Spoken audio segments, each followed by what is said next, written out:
as you guys definitely must know, there is a DNC Chair Election going on that will fill Donna Brazil, who is the interim chair currently, and it is a very, very tight race between Keith Ellison and Tom Perez, and I'm praying that Keith Ellison comes out on top, because if not, we are fucked. But anyway, so before I get into what I'm going to talk about, I wanted to tell you guys about how it's going to be, I think, a super close race. I've seen polls that say that Perez is on top, and I've seen polls that say Keith is on top. So I'm very confused on that front. But I'm just hoping that Keith is on top because he is probably the best, definitely the best bet we have. He has some bad policies, but guys, we can't go for fairy tales all the time, and he's going to be the most progressive candidate. And if we want a legitimate election, and someone, more importantly, what people don't even realize is for the DNC chair, it's not just for the primaries. They're the leader of the actions done to get people elected into Congress. So like Harry Reid, who is the former Senate Minority Leader for the Democrats, said, Debbie Wasserman Schultz didn't do shit to help them to get anything out there. He had to do everything in Nevada on his own. He had to start all on his own.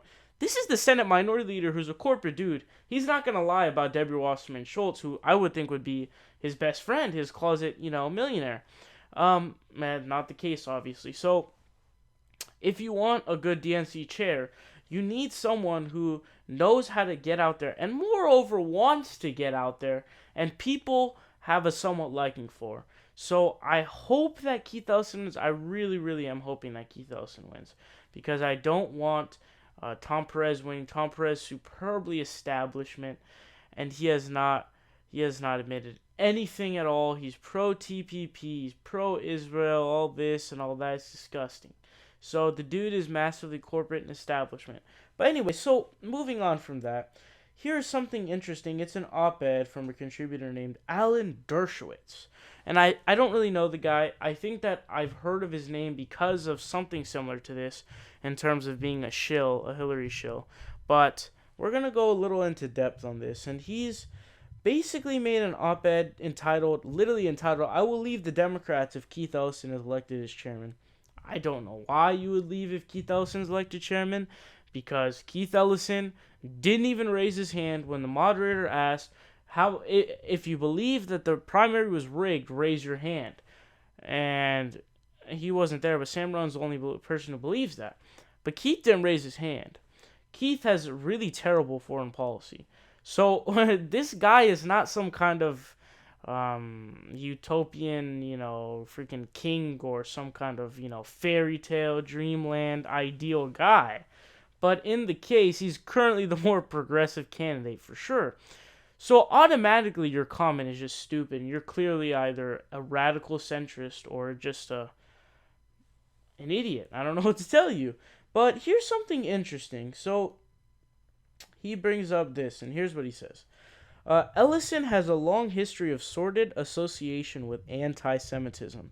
He worked with and repeatedly defended one of a handful of the most notorious and public anti-Semites in our country, the Reverend Louis Farrakhan, and worked with Farrakhan at the very time this anti-Semite was publicly describing Judaism as a gutter religion and insisting that the Jews were a primary force in the African slave trade. So he goes on to say about this and all that and whatnot. And I think he cherry picks this. But what he goes on to state, and he leaves it in a superbly gray area. And here's what it is, okay? This is the perfect exemplifier of how anybody in America who is pro-Palestine or is going to criticize the far-right Likud party in Israel, which is an apartheid state and is doing settlements that was condemned by the United Nations in a unilateral 14-0 vote. This was not a conflicted 8-6. This was a 14-0. All the U.S. needed to do was say no, 14-1, and it would have been vetoed because it's a Security Council. But they decided to abstain. 14-0 rules. This is not, it's not even up for debate, dude. The only country who is behind on this is the United States of America. And if you want to get in touch with the rest of the world and finally get up to pace and stop being an idiot, you would realize, holy crap, the rest of the world knows what's going on. How many UN reports does there have to be? Gaza's going to be uninhabitable by this time. Gaza's going to be out of water at this time. Gaza's going to be without jobs at this time. How many do we need? Seriously, how many do we need? How much of this do we need, guys? It's unbearable. This idea that if you criticize Israel in any way, shape, or form, no matter how constructively, no matter how legitimately, you're an anti-Semite. What is this? Are you crazy? I thought we were supposed to be against apartheid. Muhammad Ali was massively for the Palestinians, and Michael Bennett, who's he's a linebacker for the Seattle Seahawks.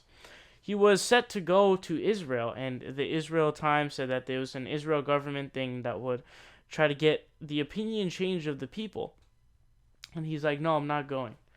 It's an apartheid state. Why would I go? I'm not going to go against my morals. One of my heroes was Muhammad Ali. He stood with the Palestinian people. So this whole thing is utterly ridiculous. And I'm going to try to find myself a quote. But, let me see. He goes on here continuously. He brings up Jeremy Corbyn.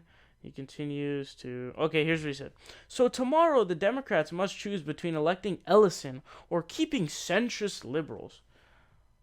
Dude, a centrist liberal is right-wing. Let's keep it real here. Because on an international scale, that is right-wing. Don't get it twisted. Our political spectrum is way to the right. Way to the right. It's unbearable. Okay? I don't know how many times I have to mention this, but Brunei, a country with Sharia fucking law, has single-payer healthcare. Let that sink in for a second. Anyways, so they say, who support Israel, like me and many others in the party, I hope they choose wisely. Okay. I don't know if this guy's Jewish or not. Commonly, that is the thread. But the point here is that this guy is holding a right-wing principle. And I don't think he represents anybody. The whole thing he listed was all about that. I don't think he represents anybody. I don't see anyone like that. Being in a position where you claim that anything that criticizes, whether constructively, legitimately, whatever, of Israel is anti-Semitic, that's a right-wing position. I don't give a shit what you say. That's a right-wing position. You're a Republican. Get out of here anyways. I don't care about you. I don't want you in the party. Okay? So just stop. How many UN reports have to come out? How many civilian deaths does it take?